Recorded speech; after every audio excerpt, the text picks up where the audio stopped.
All right, it is time to talk about peppers. Peppers are all part of the Capsicum genus, and the Capsicum genus is estimated to have between 20 and 27 different species in it. But out of those 20 to 27 species, only 5, count them, 5 are actually cultivated. So when you go to the supermarket, you're not going to find 20 different varieties. In fact, when you go to the supermarket, you're probably just going to find one. And that species is Capsicum annum. That includes bell peppers, jalapenos, Italian peppers, poblano peppers, bird's eye chili. This one is bird ahi.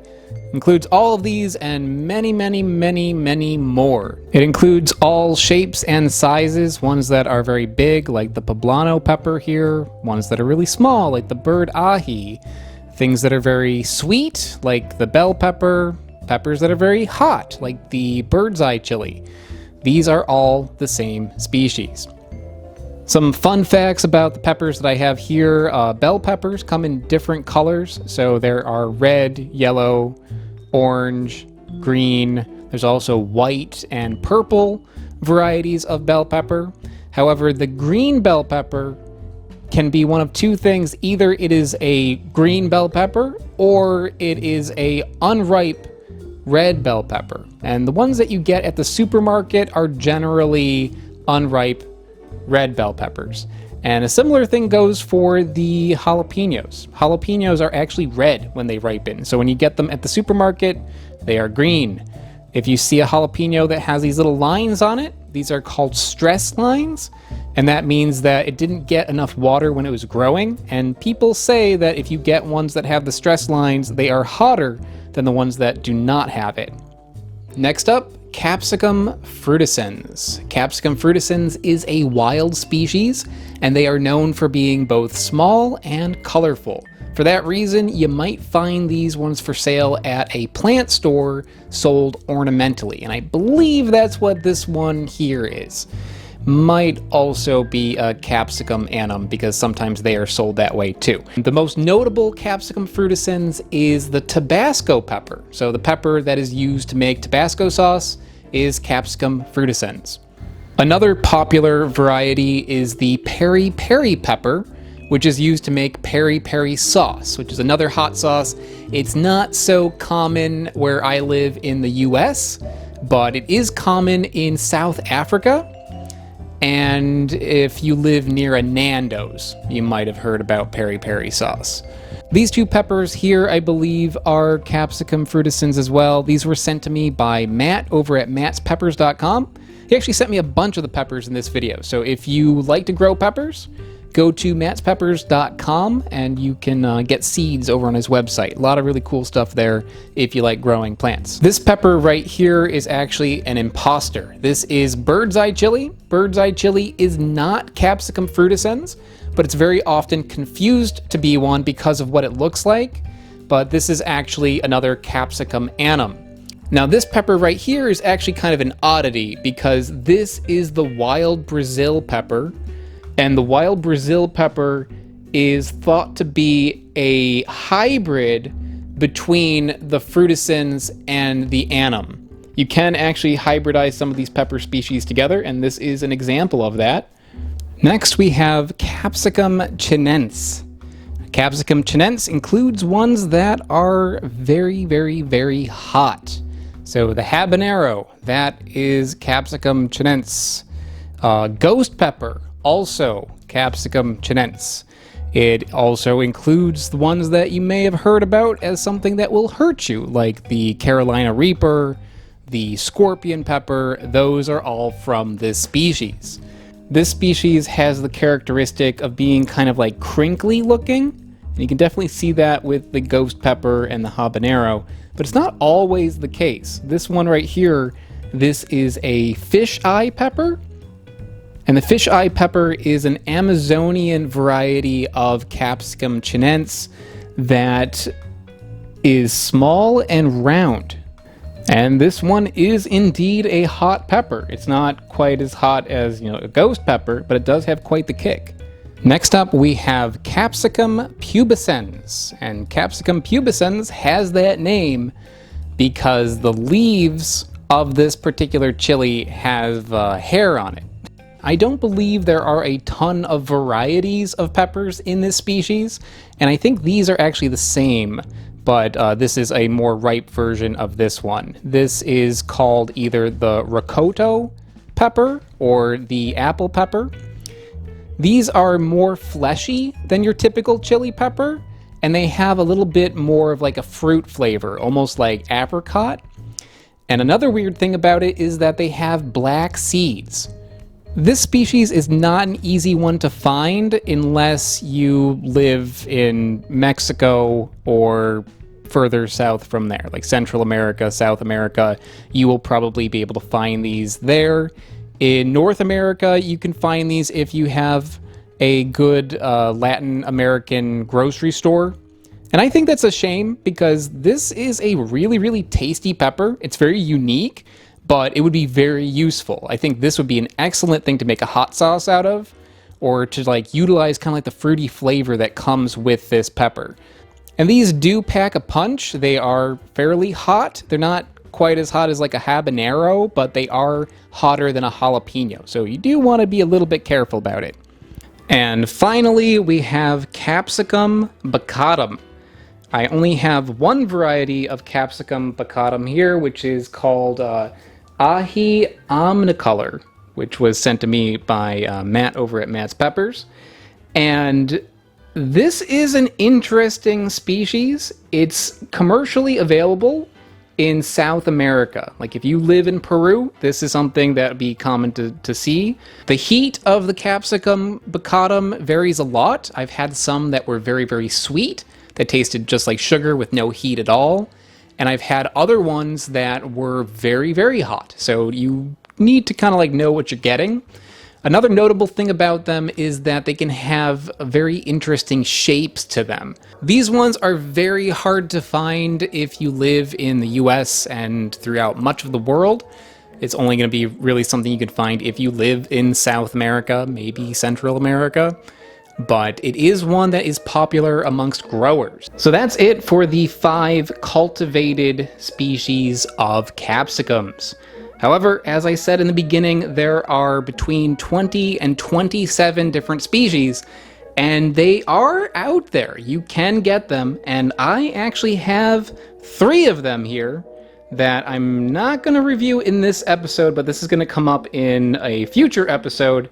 But a little teaser, we have Capsicum flexiosum, Capsicum rhomboideum, and Capsicum chocoense, and I'm probably pronouncing all these things wrong. So tune in next time for a deeper look at some of the rarer species of capsicums. Since my apartment is currently filled with peppers, I figured I should do something with them, and what better thing to do with peppers than make chili. So I have a top secret chili recipe, but the biggest secret about my chili recipe, every time I make it, I do something different. Okay, so every time I make chili, I switch up different components about it, but some of them stay the same. So let me show you what I'm gonna do. Big secret to making excellent chili is to make your own chili powder.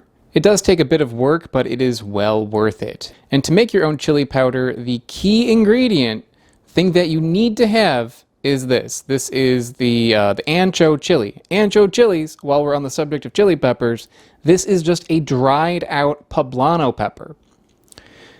So these are key, but what I like to do is I like to also take 2 completely different chili peppers and put it in here, and those will be things that I switch up. In this case, I'm going to use the chipotle pepper, and chipotles, fun fact, these are jalapenos that have been dried and smoked. And I'm going to use these. I don't know what these are. These are just in the back of my cupboard. So, yeah. Then we get into one of my secret ingredients. I use Salim peppers. Salim peppers, I've talked about this in the past. This is an African pepper that is a little bit more like black pepper, but it has like a little herbal taste to it. I love these in stews and in chili, so this is a really good one. And also I'm going to use some cumin seeds. The first step is to clean all of these. You might actually have to literally clean them by going through and washing them and then drying them again. Or you can buy chili peppers sometimes that are pre-cleaned. I believe these are pre-cleaned. And then you have to go through and de-seed them. To de-seed chili peppers, it's pretty easy. You just, with a pair of scissors, cut off the tops. And then over bowl, rip out some of the guts and shake out the seeds. If there are a few stray seeds in there, it's not like a big deal. They're just a little bit bitter, so you don't want to have too many of them. I'm going to use 5 of each chili pepper, 10 Salim peppers, and 3 tablespoons of cumin seeds.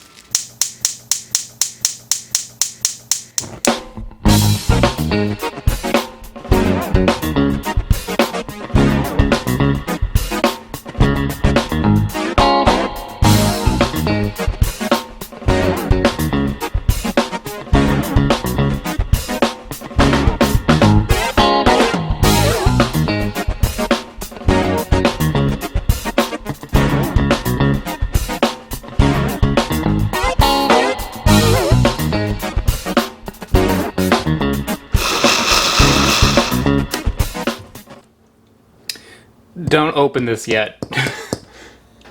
I've learned from experience. Give it a minute, just so it can settle down a little bit. So there you go, chili powder. Throw this in your spice cabinet and you are set to go anytime you want to make something amazing.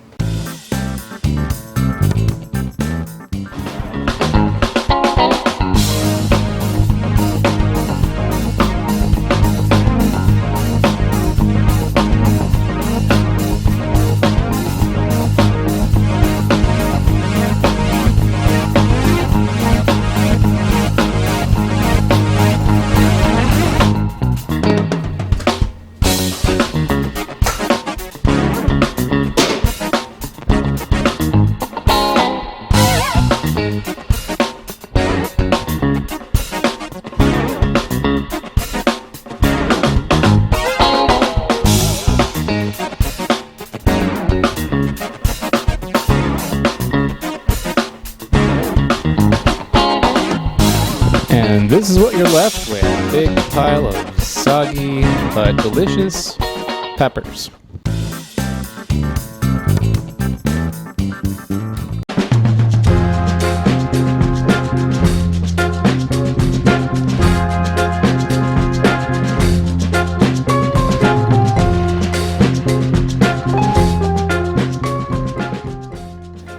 This guy, the ghost pepper, one of the hottest peppers in the world, guess what? That's not going in.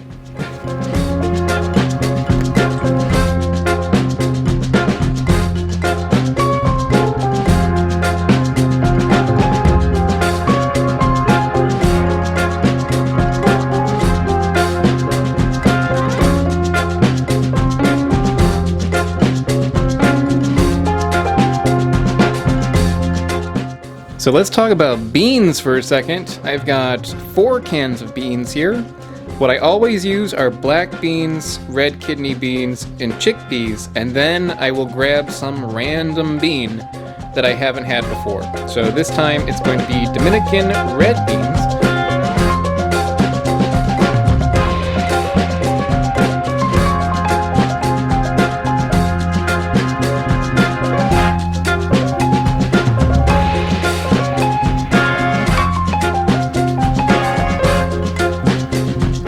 Not done yet, but it's a good idea to kind of get an idea of what the flavors are like.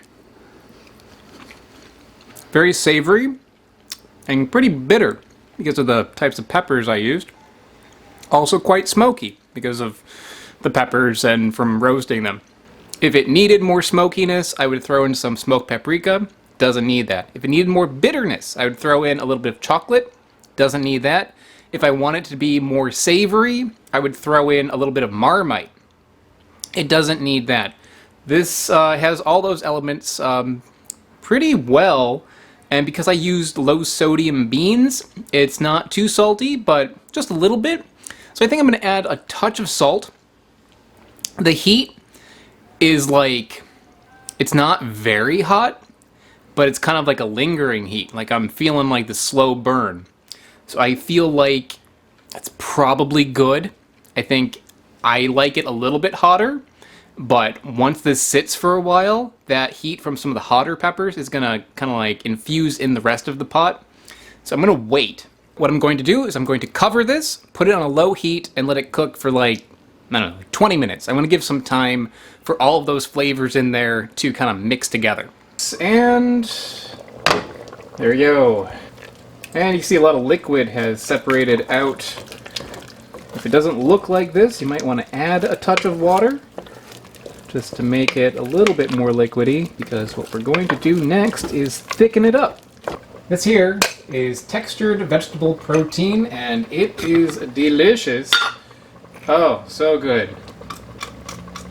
This is my favorite thing in the world. You just put a couple handfuls of this into chili, and what it does is it soaks up the flavor of what you're cooking, and it gives it kind of like a meaty sort of texture, like teeny tiny little meatballs.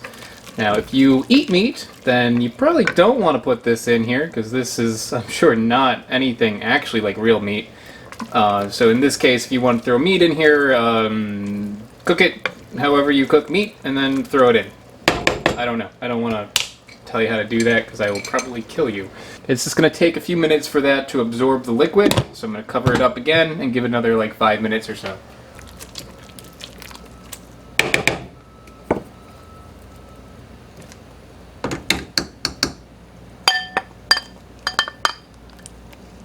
Oh yes, it is finally done.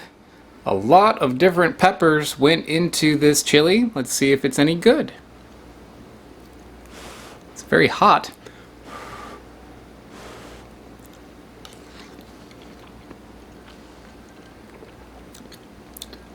Yep, that is excellent. I mean, I've made this before, but like I said, every time I make it, it's a little bit different. Yeah, the Selene pepper in here is a really good ingredient. It's a really fun one. It gives like a savory taste, like a black pepper taste, a little bit of like an herbal taste. It is noticeable. Having so many different peppers in here, you can tell. Like it has a nice kind of vegetable kind of flavor to it from some of like the greener peppers that are in there, but also has a little bit of like a fruity and tart flavor to it. Not overwhelmingly so, but in a way that really is nice. Yeah, I'm really happy with that. So I think that's about it. I'm gonna go enjoy my lunch, guys.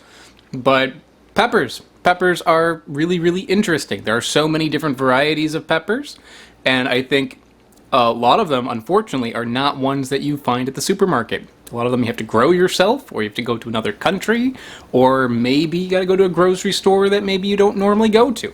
But I say, if you can get your hands on some peppers, some interesting peppers, play around with them. Once again, thank you to Matt from mattspeppers.com. Go over there if you'd like to grow peppers, and I will see you all next time. Bye-bye.